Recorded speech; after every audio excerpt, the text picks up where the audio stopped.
If you don't learn how to say no, it might ruin your life. You will be so overwhelmed with work and other activities that you might end up with a burnout. But it's not too late. Not even when you're already overwhelmed. Just stick with me and you will learn how to say no without feeling guilty. Hi, I'm Winfred and I was never good at saying no. I was always ready to pick up extra work and I completely ignored its effect on my life. But I learned my lesson when I ended up with a burnout.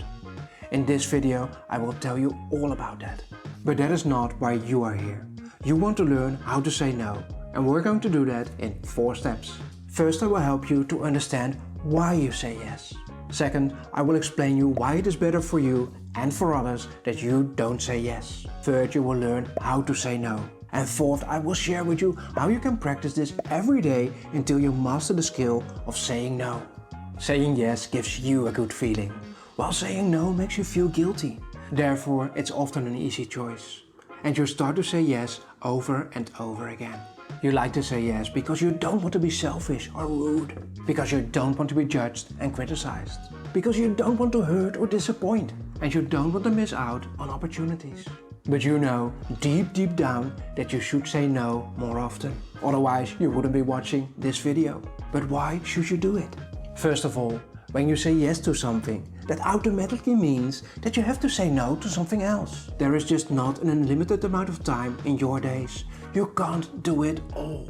And the things that you will do in the time available, you want to do to the best of your abilities and with full commitment. And exactly that commitment is very important. When you can't fully commit, you can't do it well. And that is to no one's advantage. I hope it's becoming clear to you why you can't say yes all the time. Your days will clutter up with all kinds of things, and you won't be able to do the best you can. Therefore, you need to choose what is really important to you and say no to everything else. Okay, you want to say no more often, but how? To be honest, it's not even that hard.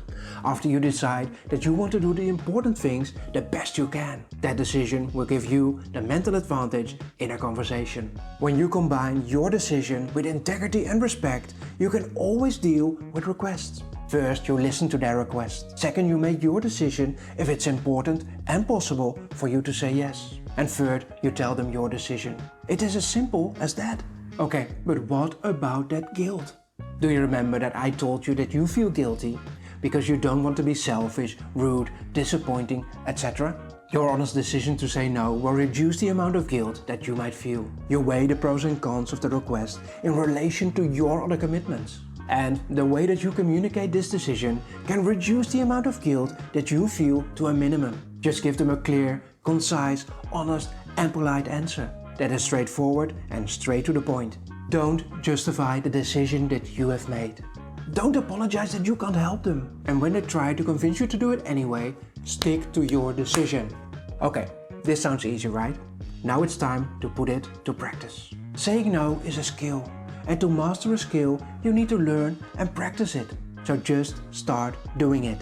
Say no more often. And it doesn't only help you to improve your skills. It also teaches others that you can say no. That might work in your advantage over time. They will learn to expect that they can get no as an answer. And that is just as good for them as it is for you. But where do you start? The first thing you could do is to make a not to-do list. Fill this with things that set boundaries to your time and behavior. For example, set a period of time where you're fully focused. During that time, you will not answer any messages or phone calls. Or decide what the maximum number of meetings you can do on a day or during a week. And of course you decide what your priorities are. A good way to implement this into your work rhythm is through time management. But that is too much to discuss in this video. When you want to know more about time management, I recommend that you watch this video. Sometimes you don't want to turn down the other person. In this situation you can do 3 things. The first thing is to ask for more time to decide. That is especially helpful if you haven't made up your mind yet and you want to see what your possibilities are. The second thing that you can do is to help them to find a different solution. It rarely happens that you are the only one in the world that can help them out. Maybe you can come up with ideas that help them. And the last thing that you can do is negotiate with them to get something in return. They might, for example, be able to help you to complete your work before the deadline next week. Allow me to give you 4 examples how you can say no. Example 1. You are too busy. I appreciate you asking and I would really love to help, but I can't help you because of other commitments. Example 2. You haven't made up your mind yet. Thanks for asking me and I would love to help you out, but I first have to check if I have enough time to do it well. Is it okay if I let you know this afternoon? Number 3. You are too busy but want to help them to find a solution. I appreciate you asking, but I haven't got enough time to do it for you. Might it be useful if I teach you how to do it yourself? Example 4. You are too busy, but they could help you in return. Yes, I would really love to help you out, but I am very busy because of my deadline next week. But I could help you out with your project today, but only when you help me with mine tomorrow. Is that an option? I hope that after all I told you today, you agree with me that saying no will help you and the people around you in the long run. So start saying no today. Please let me know in the comments what is on your not to-do list. And when you're curious about mine, I'll put them down there too. Okay, that's all for today. Thanks for watching and I hope I will see you soon in another video. Bye!